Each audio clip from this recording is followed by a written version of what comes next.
Welcome to Inside Afghanistan, a show dedicated to the men and women serving in Operation Enduring Freedom. I'm Airman First Class Sasha Schmidt.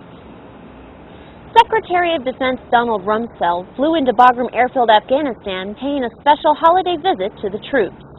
He held a town hall meeting, answering questions from troops concerning everything from Operations Iraqi and Enduring Freedom to the length of Army deployment.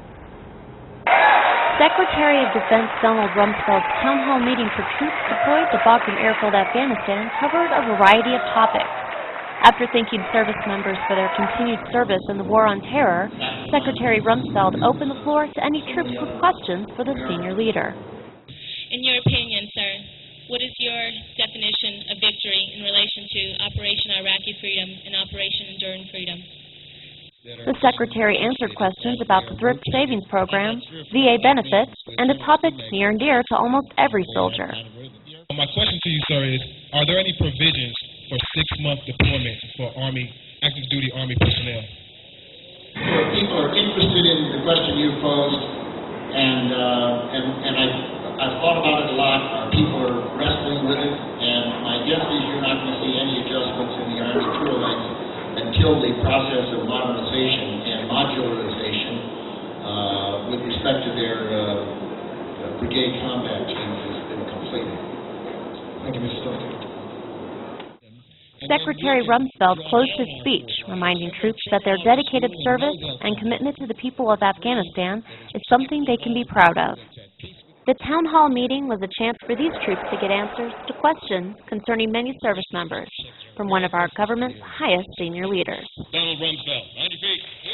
Airman First Class Sasha Schmidt, Bagram Airfield, Afghanistan. The holidays were busy for many at Bagram Airfield. Many visitors stopped by to show support of the men and women fighting in Operation Enduring Freedom.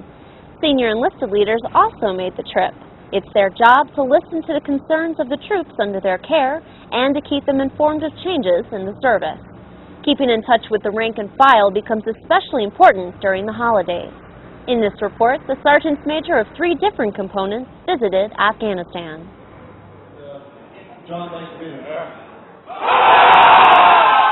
Soldiers and Marines at Bagram Airfield in Afghanistan give the Sergeants Major of the Army, Marine Corps, and Army Reserve a hearty welcome as they arrive on a holiday trip to speak with the troops under their care. It's an opportunity for those senior leaders to get out, see the Marines, see the soldiers in the Army Reserve, and also say thanks for their contributions and let them know that it's a tough time of the year, but they've got the senior leadership of the different services 100% behind them. The Sergeant Major is the senior enlisted advisor to the service commanders and makes sure the troops have what they need to get the job done. Everyone is behind them wholeheartedly.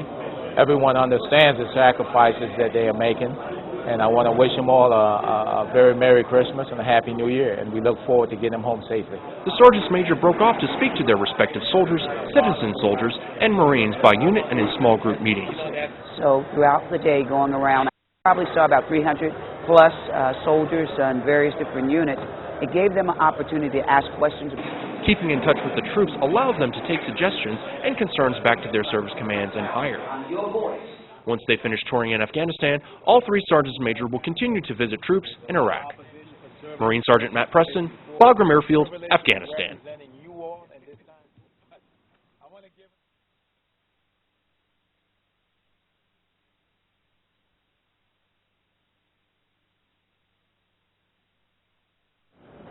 At Kandahar Airfield, the 173rd Support Battalion has a new mission, which involves some new training for them. Specialist Eleazar Cordova tells us how these troops prepare for their new task, with mission accomplishment their goal.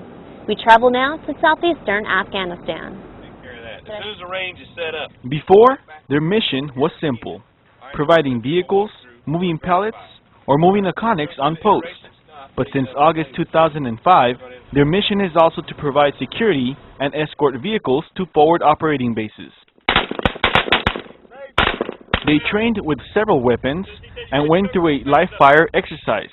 A squad was split up and maneuvered through a scenario engaging targets. And after that, they fired their 50 cals and AT-4s. Keeping the soldiers familiar with the weapons and the equipment is the main focus of this training. just like anything in life, as well as in the military, things are perishable. You may train over several months ago, however, we can forget easily, and we always do. So just brush up on training. It makes us proficient at our job. It makes us that more comfortable when we go out, knowing that our soldiers can have the capability to fire their weapons, to fire their crew-served weapons. Along with helping out around post, these soldiers can provide escort and security. From Kandahar, Afghanistan, I'm Specialist Eliazar Cordova, AFN News. Navy corpsmen are known for their skills and hard work in the field. For a select few in Afghanistan, a chance to do some extra work to help the locals was another challenge for them to accomplish. We go north now, where Corporal Guillermo Vargas reports from Camp Blessing. It's there that corpsmen spent some time teaching about life-saving techniques to a local Afghan doctor. We're going to go over patient carries. The Navy corpsmen at Camp Blessing, Afghanistan, give a patient carry class to Afghan Dr. Pasha Hussein Mashbur. This day's lesson focuses on patient carries in a combat zone. The Navy medics feel teaching Afghans to save each other from harm's way is beneficial because in this area there are many enemy attacks. Well, it always makes you feel good, of course, that you're teaching something or someone that will help them transport a patient if necessary. The Navy medics explain different ways to carry the wounded to safety. There you go. Two-man carry. Two-man carry. And they have full confidence that what they're teaching is essential. I've worked with a lot of the corpsmen out there in the field, and I would put my life in any one of these corpsmen's hands. The corpsman requested Dr. Mashbur's presence so he can go out and pass this knowledge to the Afghan security forces who fight alongside U.S. forces. You have an improvised litter. In the long run, this training is vital in an emergency and a critical part of saving lives on the battlefield. The corpsmen taught Dr. Mashbur different techniques from two-man carries to improvised stretchers, but most importantly, they took time out of their schedules to support a noble cause, the safety of Afghan military fighting for freedom. Marine Corporal Guillermo Vargas, Camp Blessing, Afghanistan. Thank you for stopping by, Mr. Pacha.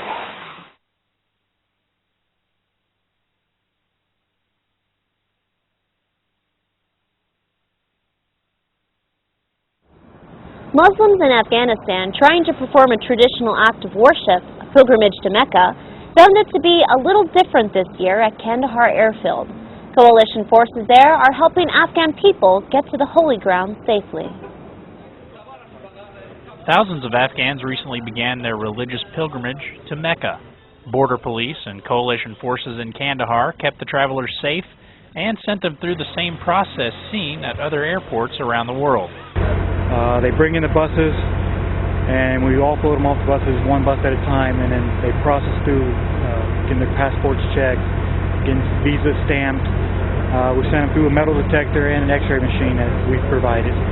At that time there, their bags get turned in, get sent off to the back. Once the bags get back in the tent, we have an explosive ball that checks the bags out to make sure there's no explosives in the bag. This is the first time Afghans used the Kandahar Air Terminal since 2001. It was a warm return as coalition forces handed out travel bags to the pilgrims. A shawl is what the women get. Males get a scarf, slippers. There's a thermos in there for tea if they want to put tea in it or what have you. It's a very nice bag. Well prepared for the journey ahead, the citizens boarded the plane and were off to Mecca. From Kandahar, Afghanistan, I'm Army Sergeant Justin Wilson, AFN News.